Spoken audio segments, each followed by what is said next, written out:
Let me read to you a passage from the 11th chapter of St. John's Gospel, verses 45 to 56.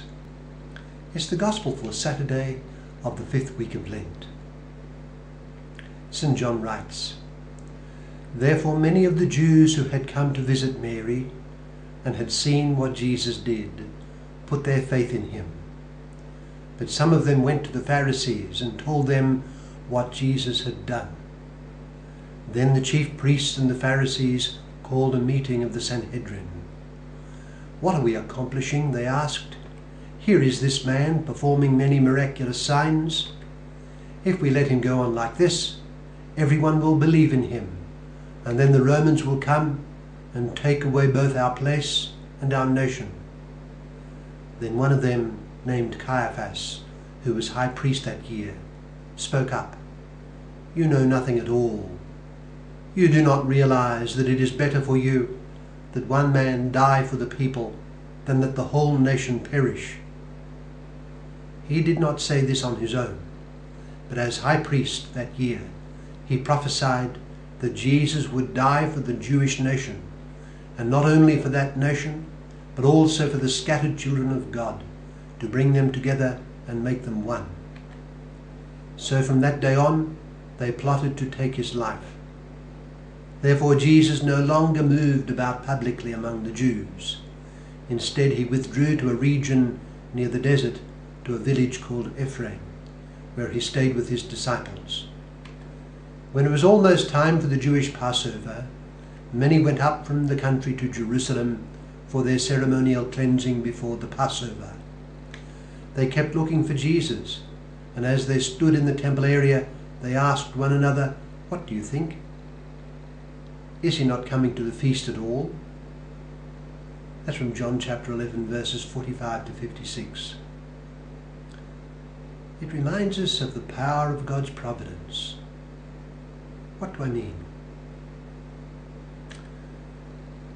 Well, Josephus, Titus Flavius Josephus, who lived from 37 AD to 100 AD, was a first century Jewish historian and hagiographer who recorded Jewish history. His special emphasis was on his own century and the First Jewish-Roman War, which resulted in the destruction of Jerusalem and its temple in 70 AD. His most important works were the Jewish Wars, about the year 75, and the Antiquities of the Jews, about the year 94. He was born a few years after the death and resurrection of Jesus Christ, and in his first book, The Jewish Wars, he introduces himself as the son of Matthias, a Jew and a priest from Jerusalem. Josephus was born and raised in Jerusalem, growing up as the infant Christian church was emerging.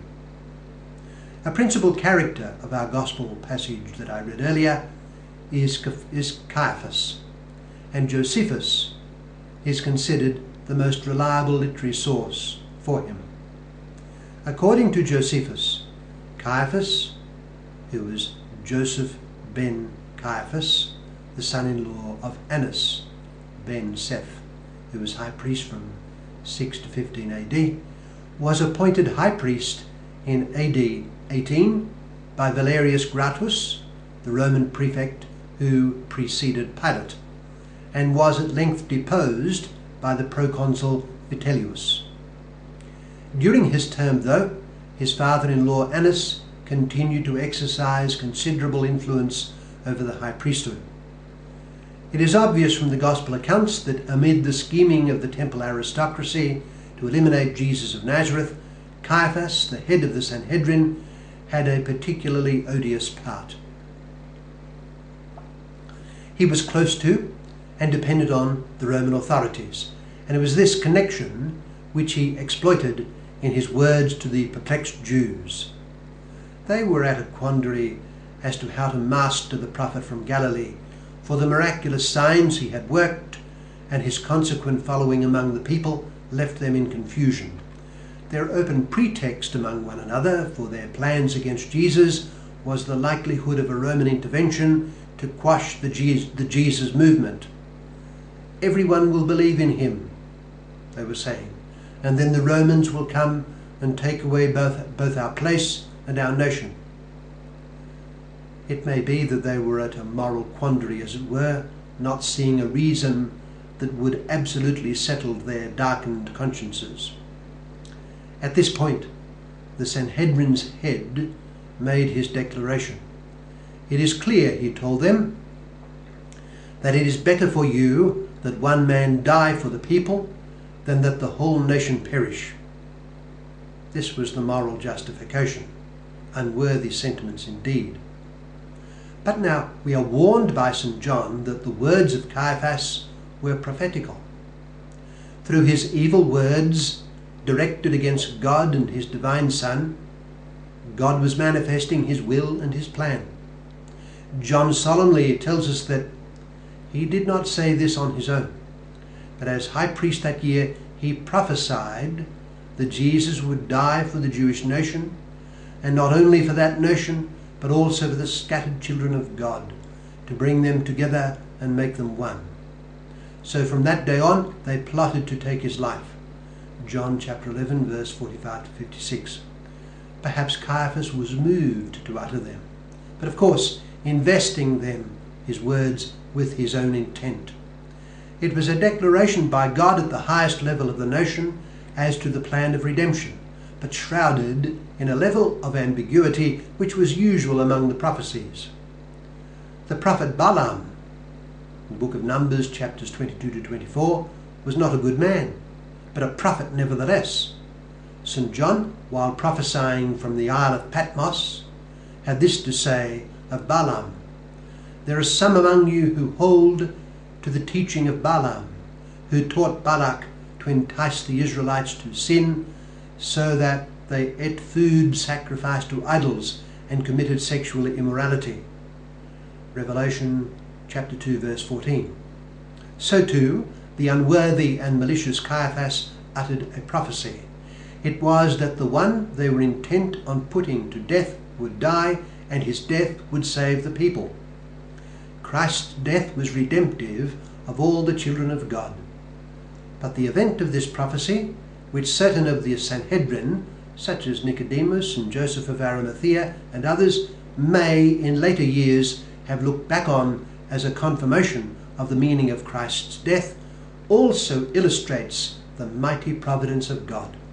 Everything was closing in on Jesus Christ. We read that as a result of the design upon Christ's life, decided on by the Sanhedrin, Jesus no longer moved about publicly among the Jews. Instead, he withdrew to a region near the desert, to a village called Ephraim, where he stayed with his disciples. Christ remained sovereignly free to use his power, but when things touched or threatened his own person, he ultimately submitted to them. Events appeared to conspire to crush him and snuff out his glorious work. He was not having the glorious success expected of the great Messiah. But no, God's almighty providence was at work. Let God's providence be our thought for today's gospel that I read earlier. Amid all the weakness and sin, especially the sin, God was doing his tremendous work of taking away the sin of the world. Caiaphas was about to do the dirtiest work of his unimpressive life, and he prophesied despite himself on how God would overturn his miserable and evil intentions. Judas and Caiaphas would soon meet, both pawns of the prince of this world who was on his way. But from this sorry pool of sin would come forth, due to the power of God, the victory of Jesus Christ his Son. It reminds us of the loving power of God, in which we must have constant faith. No matter what circumstances might come our way, no matter what might be the evil and suffering that is mysteriously allowed to occur, if we stand by Jesus Christ, the victory of faith will come.